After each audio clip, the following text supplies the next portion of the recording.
For the past month, I've been flying a new DJI Air 3 drone every day, and I have something to share. This will be an honest review based on my experience. Together with my new friend, we're heading on a grand journey to the dreamland of drones, Norway. Here, the drone will face the harshest tests of cold, rain, and wind. Currently, my favorite travel drone is the Mini 3 Pro. In my previous review, I explained why even the Mavic 3 Pro couldn't surpass it for me. An important question I want to answer at the end of this video is whether the Air 3 can become my primary drone.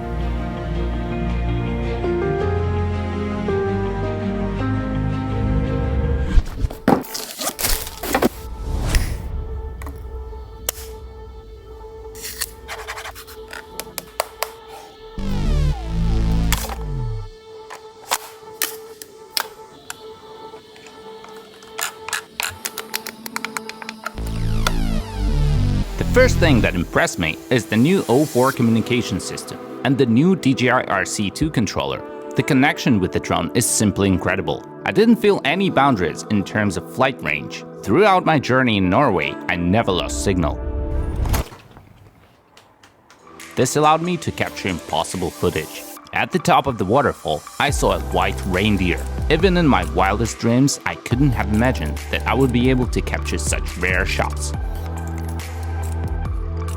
And I filmed these videos with the new 3x zoom camera, but more on that later. One of the main goals in Norway was to see Waterfall, the tallest waterfall in Europe. But the map led us to a strange place where we could only see a lake. I sent the drone for reconnaissance.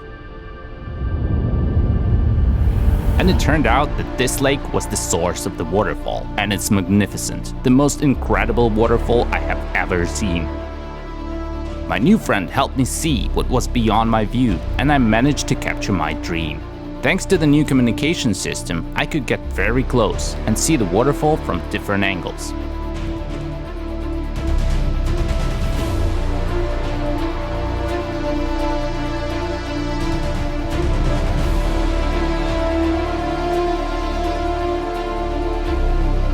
By the way, later on, I flew into this waterfall with an FPV drone. I recommend checking out the video on my Instagram.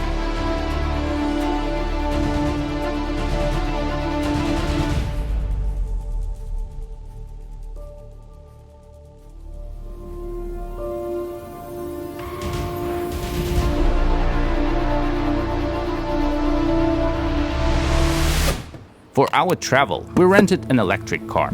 Norway is one of the most advanced countries in terms of electric transportation. My favorite thing about car road trips is aerial filming. It's the most epic perspective you can get on the road. For such shooting, I use the active track mode. We select the car, initiate tracking, and the drone automatically flies and follows us.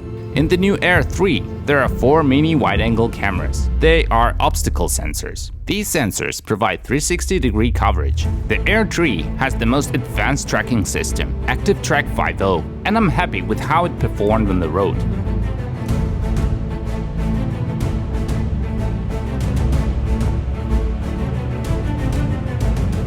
However, it's essential not to rely on autopilot completely, as it may not detect small branches or wires. Therefore, for safety, I asked my girlfriend to monitor the flight and keep her finger on the pause button. I can't believe Sam trusted me with his most precious thing, his drone. With this safety precaution, your drone will surely remain intact.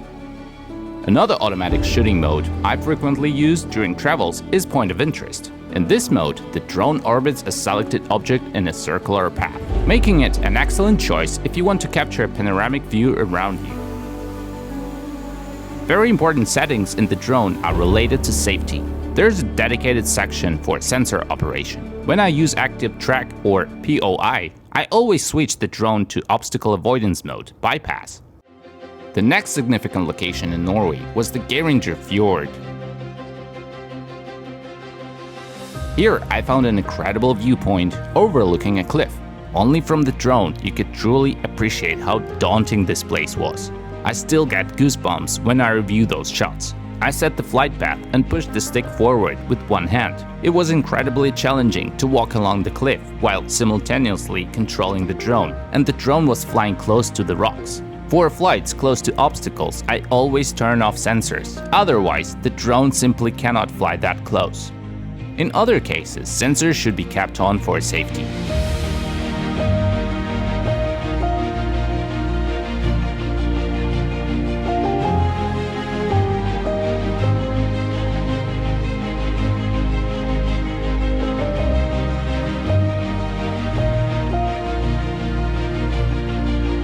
The primary feature of the Air 3 is its two cameras.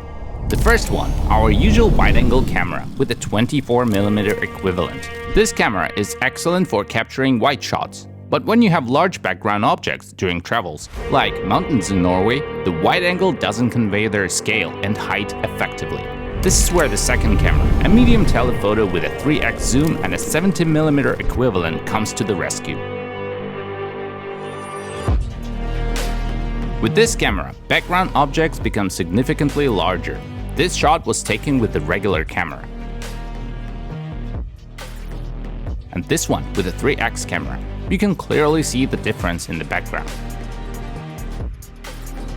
The most interesting thing here is this beautiful house, which is actually a toilet. Yes, in Norway, even the toilets are luxurious, even if they are located at the top of a mountain in the middle of nowhere. Norway also has numerous glaciers, including the largest continental glacier in Europe. Of course, we had to take a look at it. We stopped near the glacier lake called Lofoten.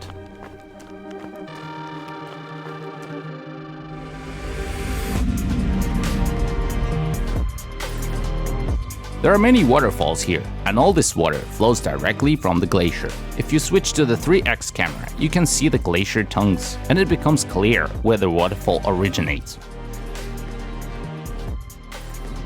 Further up the road, we managed to get even closer to the glacier, and this place was just unreal. Thanks to the Air 3, I was able to capture the glacier from up close.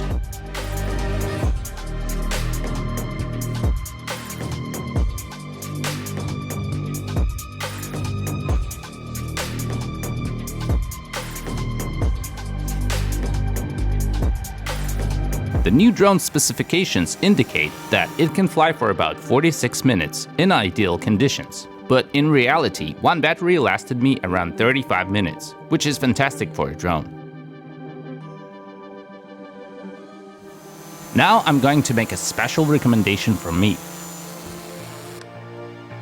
DJI released the LightCut app, which allows you to quickly edit the clips you shoot on the drone, and it's really cool and convenient. We open the app, the drone should be turned on, and the app connects to the drone, showing all the videos you've shot with the Air 3. The most interesting part is that you don't need to download large video files from the drone's memory card. You can edit the files remotely and then save the source video to your phone. The editor is quite user-friendly. With a single click, you can enhance the flat profile, add a speed ramp, and create Instagram Reel. I've never edited drone videos this quickly before. I'll add the link to this app in the description.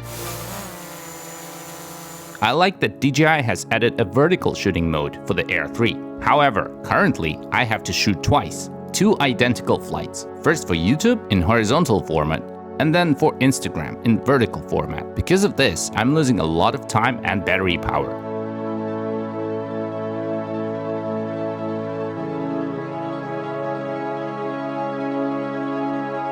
It's especially challenging to do multiple takes for different platforms when you're hovering over a cliff. It would be much simpler if DJI allowed video recording on a 4:3 aspect ratio on a full sensor. This way, both formats could be captured in a single file. This feature has been available in GoPro cameras for many years.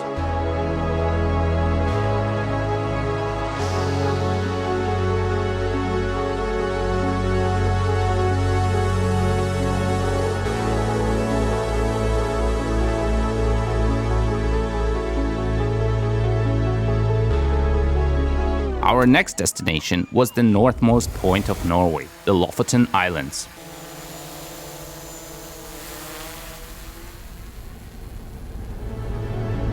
Here we found the most famous soccer field among drone pilots.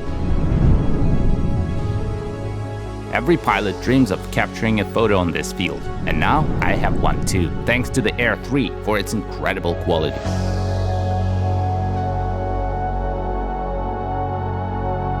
These huts are the hallmark of Lofoten, but what impressed me more was this road. It's truly epic.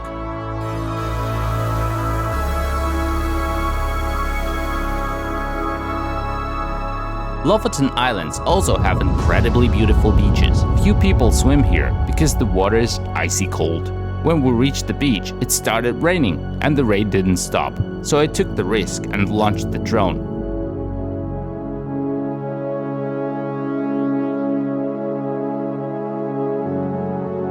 The drone came back wet, but it's still working fine. I've been making such flights for a long time, and I have tried flying in the rain with various DJI drones without any issues. However, the only rule is to fly in the light rain, and it's at your own risk. All the videos on the Air 3 were shot in the D-Log M-Flat profile, available on both cameras, and it's excellent for post-processing. For color correction, I use my DJI drone LUTs. I highly recommend my LUT pack for color correction, and you can find the link in the description.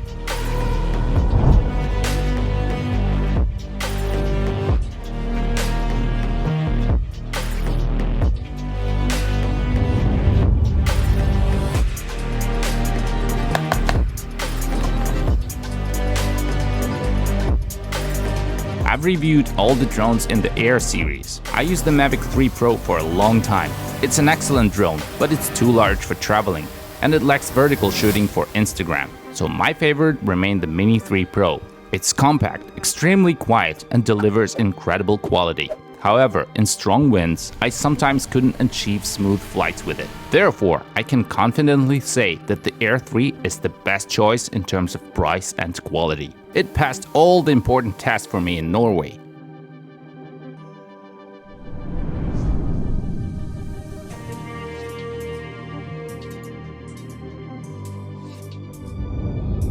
Now, the Air 3 will be my primary drone. To honor our adventures, I'm giving my Air 3 a well-deserved name, Fjord. Now, everyone must call it by that name. I look forward to your comments. Let me know how you like my new friend Fjord. Soon, there will be a second part of our journey in Norway, with a lot of FPV footage. If you're interested, please subscribe to the channel. See you in the next episode.